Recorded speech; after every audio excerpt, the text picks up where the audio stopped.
Keith, a lot of people have no idea what a county commissioner does, and hence why this election even matters.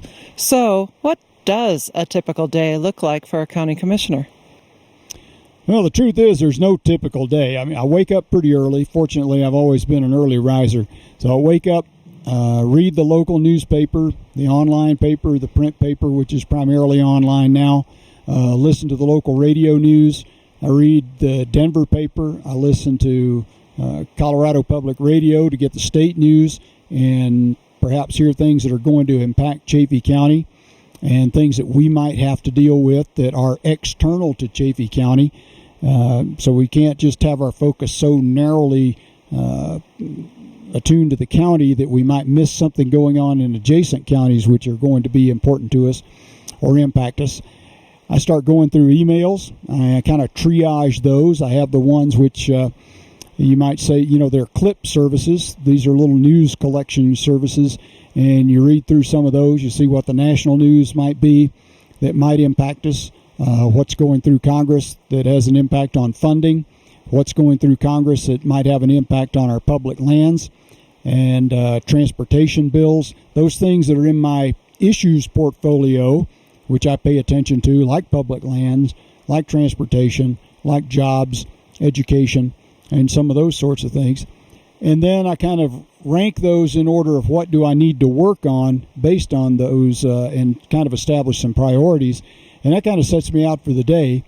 And then, of course, I'm up, showered, dressed, because I find that if I don't do that stuff, if I'm one of those people that, especially now, with COVID, about working from home, if I try to work in sweat clothes or gym clothes or something like that, I'm just not quite as focused as I am if I feel like I'm dressed and ready to go to work. And so I get really busy. And then I usually wait until about 9 a.m. or so before I start making phone calls because people are up. They want to have breakfast. They want to go through their morning routine. So it's usually about 9 o'clock. If we don't have any meetings or anything, I really start working the phone. And I never get to everybody that I want to whenever I'm making phone calls or answering phone calls. It seems like, if there's a list of 10 people, I'll get to maybe 7 of them if I'm lucky, and then 3 go over to the next day. So I know sometimes people don't think I call them back fast enough, but I get to them just as quickly as I possibly can. And then there's always meetings. Now with Zoom meetings, it does save a little bit on travel time, but there's a whole different kind of fatigue related to an online meeting. I don't know how to describe it, but you just feel tired in a different way at the end of the day if you have a lot of Zoom meetings. So those can be very tiring. And I like to go out and I like to walk the land with people. I was able to go out today and do a site visit with a resident and look at something that they have there with some lot lines and some other adjustments and things that need to be made, researching deeds and looking at all that stuff. That's what I really enjoy, is getting outdoors, looking at drainage, looking at fences, looking at ditches, looking at trails, looking at roads that need to be maintained, all that sort of stuff, getting outside, getting out of the cubicle or getting out of the house as it is now. Those are really enjoyable things to do. And then by then, if I can get a workout in or something, go for a run or lift or go rollerblading or go for a bike ride or something that a physical activity, that really helps me decompress and stay adjusted, and then have dinner. And then it's time to go back to answering emails and reading news and reading news clip services and those things to start getting ready for the next day. And by then, it's about time for bed. So it's a rich, full day. It's not a part-time job anymore to do it right. And at the rate Chaffee County is growing and the level of problems or level of challenges that we have now, it's certainly, it uses all your skills. It uses everything you brought and then some. What are a couple of the projects that you're working on now?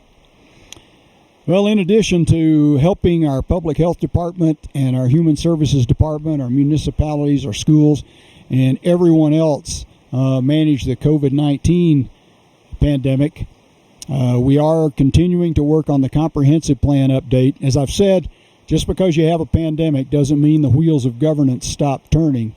We have to keep things moving. We have to keep our normal processes going on.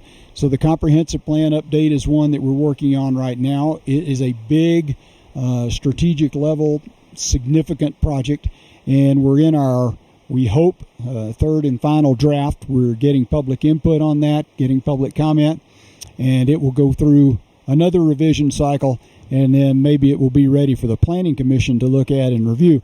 It's kind of a misunderstanding that it isn't the County Commissioner's comprehensive plan.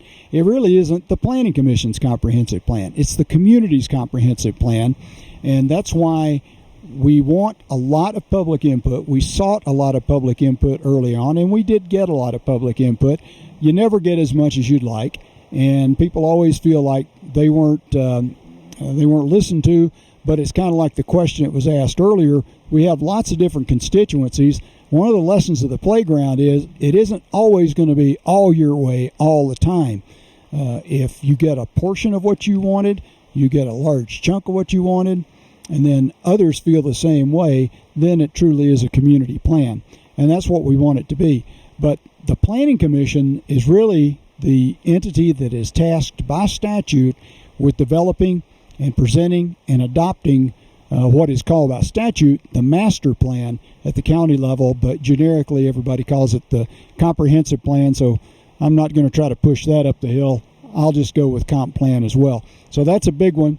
And then this time of year right now, we're always working on the budget, because the budget is really in a very meaningful way a testament to what the county's priorities are.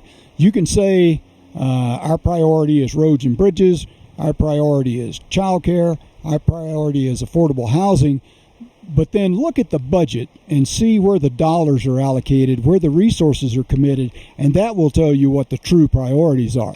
If something is just getting lip service, or if it's really being treated as a priority topic, a priority issue, and it's something that you're really working on. Without that resource commitment, it really doesn't mean anything other than just what you're saying. So I'd say those are the two big ones, comp plan and budget right now. And then an earlier question that I've answered is the land use code is a second term project, and continuing to work on having that collaborative spirit, that cooperative spirit here in the county with the municipalities, all the different entities, the special districts, and the county government working together to make things happen.